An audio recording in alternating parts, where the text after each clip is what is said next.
بوکس حرفه‌ای به درد نمیخوره.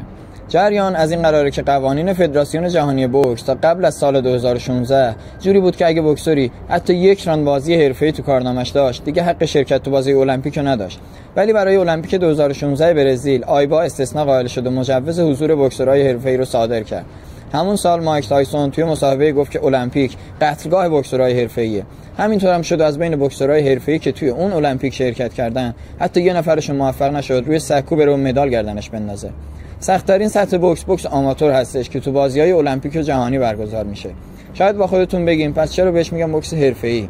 باید بگم که رفقا گول کلمه حرفه‌ای رو نخورین، چون تو دنیای بوکس حرفه‌ای یعنی کسی که بوکس رو به عنوان حرفه و شغلش قبول داره و تصمیم گرفته تو سازمان‌های مختلف بوکس حرفه‌ای از بوکس کردنش درآمد کسب کنه.